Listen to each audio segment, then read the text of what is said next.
बिस्मिल्लाहिर्रहमानिर्रहीम, अस्सलाम वालेकुम, welcome back to my channel with another informative useful interesting video. तो आज की वीडियो बहुत ज़्यादा इंपॉर्टेंट होने जा रही है। जिस तरह के आपको पता है हमने सीरीज स्टार्ट की हुई है न्यूमेरिकल्स की, चैप्टर 3 क्लास 9 डायनामिक्स की। अब हमने 3.1 to 3.4 पिछली वीडियो में कर लिए थे। अब 3.1, 3.2, 3.3 बहुत आसान थे। 3.4 में थोड़ा सा इंटरेस्टिंग भी था बात और थोड़ा सा ना मुश्किल भी था। उसमें ये थी चीज मुश्किल थी सिर्फ कि बच्चों के लिए वो जो law of conservation of momentum लगा था। अगर 3.4 न्यूमेरिकल आपका क्लियर नहीं हुआ, थोड़ा सा 19-20 का फर्क रह गया, तो आज की वीडियो में हम 3.4 भी एक हिसाब का क्लियर कर लेंगे। इसमें जो सारा कुछ यूज हो रहा है ना, वो सारा 3.4 की तरह ही है। वहां पे क्या डिस्कस किया था हमने कि गन बुलेट फायर करती है, उसका रिकॉइल वगैरह।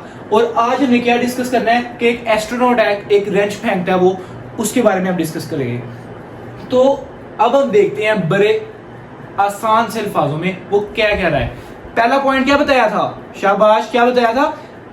आपको पता, मुझे पता है। ये हमने पहले स्टेटमेंट डिस्कस करते हैं। देखिए स्टेटमेंट क्या कह रहा है। वो कह रहा है एन एस्ट्रोनॉट वेट 70 kg। आसान, पता लग गया।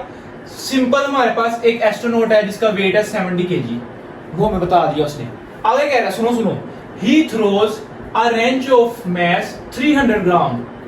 वाह भाई वाह, इधर उधर उसने बुलेट फायर की थी, इधर वो रेंच फेंक रहा है। क्या, किस तरह फेंक रहा है? रेंच ऑफ मैस 300 ग्राम। उसने उसका मैस दे दिया है। मैस क्या है? 300 ग्राम। यहां तक समझ में आ रहा है? आ रहा है। आप लोगों ने वीडियो देखी थी, आपने प्रैक्टिस की थी, मुझे पता है। ग्राम, शाबाश, समझ आ गई। आप लोग कह रहे हो ग्राम को कन्वर्जन करनी है। हाँ, करते हैं। At a speed of 3.5 metre per second. अब ये उसने स्पीड फेंक दी है। अब ये आप लोगों को पता लग गया ये वेलोसिटी है, लेकिन ये कौन सी वेलोसिटी है? अब हम इस पे थोड़ी सी बहस करते हैं। बहस क्या करनी है? हमने जो law of conservation of momentum हमसे क्या कहता है? क्या कहता है? शाबाश, के कहता है कि total momentum before throwing the wrench, total momentum before throwing the wrench is equal to total momentum after throwing the wrench. अब ये क्या, यहाँ पे क्या चीज समझ आ रही है? ये he throws the wrench. Wrench तो पहले जब था उसके पास उसने फेंका नहीं था, तो अब तो कोई रेंच की वैल्यू नहीं थी, वेलोसिटी नहीं थी, स्पीड नहीं थी। जब वो आफ्टर थ्रो कर रहा है तो m1v1 plus m2v2 is equal to m1v1 dash plus m2v2 dash. अब इधर समझो, मैं इजीली समझाऊंगा, एक्सप्लेन करके समझाऊंगा। ये क्वेश्चन लिखी हुई है। अब एक मेरी बात सुनो, ये m1 है। m1 क्या है? Mass of astronaut. हम यहां से स्टार्ट करें, दोबारा से इजी वे में समझाऊंगा, टेंशन नहीं लेनी, सारी समझ आएगी। कर वाला भी क्लियर हो जाएगा, ये वाला भी समझ आ जाएगी। हलवा मक्खन मलाई है। m1 क्या है? Mass of astronaut. ठीक है, आ गया। क्या आ गया? 70 kg। आगे चलो, ही थ्रोज। अब यहाँ पे m2 क्या है? ये मैस ही है ना उस एस्ट्रोनॉट का। m2 क्या है? मैस ऑफ रेंच 300 ग्राम। यहाँ पे मैं कन्वर्जन कर दी, 1000 से डिवाइड करके 0.3 kg आ गया। Eight a speed of 3.5। अब ये जो उसने स्पीड बताई है, ये वो वाली स्पीड है जो उसने फेंक दिया। तो मतलब m1v1 तो सिंपल वाला है, मतलब m1v1 उसके बिफोर थ्रोइंग है। बिफोर थ्रोइंग में तो कोई स्पीड लग ही नहीं रही। उसकी इनिशियल जो स्पीड होगी तब तो वो 0 थी। अब उसके बाद वाली जो आफ्टर थ्रोइंग आ रहा है, ये देखो, ये बिफोर थ्रोइंग, ये आफ्टर थ्रोइंग। अभी यहाँ पे स्टॉप लगाओ। अब हम ये डिस्कस कर रहे हैं, क्या पूछा है? The speed of astronaut as he recoils from wrench. अब ये पूछ रहा है एस्ट्रोनॉट की स्पीड क्या है, उसका रिकॉइल क्या है, जिस तरह बुलेट का रिकॉइल हमने बताया था। अब ये हम कहेंगे क्या है? v तो वेलोसिटी का आ गया। अब किसका पूछ रहा है? एस्ट्रोनॉट का। तो एस्ट्रोनॉट का AST साथ आ गया। और ये क्या है? ये v1 डैश पूछ रहा है। मतलब ये हम तभी क्लैरिफाई कर सकेंगे जब वो आफ्टर थ्रोइंग हो जाएगा। जो law of conservation of momentum की एप्लीकेशन है वो आफ्टर थ्रोइंग वाली लगेगी इसमें। तो इसलिए हम ये simple m1v1 plus m2v2 is equal to m1v1 dash plus m2v2 dash. अब ये वाला v1 डैश है, मतलब ये आफ्टर वाला है, क्योंकि पहले तो स्पीड हम बता नहीं सकते, वो खुद ही 0 है। ठीक है, अब यहां पे आपको इतनी समझ आ गई। अब क्या कह रहा है? The distance covered by astronaut in 30 minutes. शाबाश। क्या पूछ रहा है? डिस्टेंस एस, डिस्टेंस पूछ रहा है। किसका डिस्टेंस पूछ रहा है? एस्ट्रोनॉट का। तो यहाँ पे क्या आ गया? SAST, ये हमें फाइंड करना है। अब दोबारा कंक्लूजन करते हैं। M1 मैस आ गया, फिर जो उसकी रेंच उसने फेंका उसका मैस आ गया M2, M एस्ट्रोनेट का, फिर M रेंच का, दो चीजें आ गई।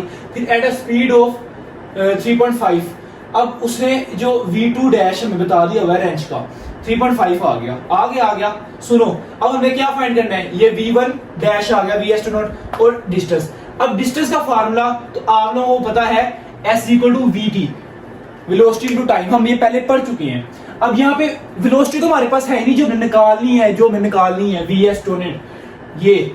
अब इसका फार्मूला हम रिवाइज करते हैं। क्या लिखा हुआ था? Mass of astronaut into mass of velocity of astronaut plus mass of wrench into velocity of wrench. अब ये M1 है, ये V1 है, प्लस M2 है, ये V2 है, is equal to M1 V1 dash plus M2 V2 dash. यहां पे समझ आ रही है? ये क्या लिखा हुआ है? ये है total momentum of wrench before throwing of mass of astronaut into velocity of astronaut plus mass of wrench into velocity of wrench is equal to total momentum of wrench after throwing, जो कि है mass of astronaut into velocity of astronaut plus mass of wrench into velocity of wrench dash. अब यहां पे समझ आ गई। अब before throwing, ठीक है, अभी मैं इधर खड़ा हूं, मैंने फेंका नहीं है, तो मेरी पोजीशन क्या है? रेस्ट है, ठीक है, इनिशियल पोजीशन 0 आ गई भाई। अभी मैंने कुछ भी नहीं फेंका, ये मैं फेंकने लगाऊं नहीं, अभी मेरी इस वक्त 0 है। जब मैं फेंकूंगा गिर गया, ठीक है। जो मैं फेंका उसके बाद आफ्टर थ्रोइंग वाली वैल्यूज है, समझ आ गई? आपको सारा कंक्लूजन हो गया। अब मास तो अंडरस्टूड 70 kg है। फिर जब हम वेलोसिटी ऑफ एस्ट्रोनॉट, जब वो खड़ा था 0 थी, अभी मैंने आपको एक्सपेरिमेंट करके दिखा दिया, तो mass into velocity 0, mass into velocity 0। ये जो 0 आया है, इसको मैं एक्सप्लेन कर रहा था कि फार्मूले में ऐसा क्यों है। कल वाला भी क्लियर हो गया, आज वाला भी क्लियर हो गया। अब आगे हम चलते हैं मास ऑफ एस्ट्रोनॉट, फिर वेलोसिटी ऑफ एस्ट्रोनॉट डैश। अब ये मास हमारे पास 70 है, ये मैं उठा लिया, मास 70 गिवन है।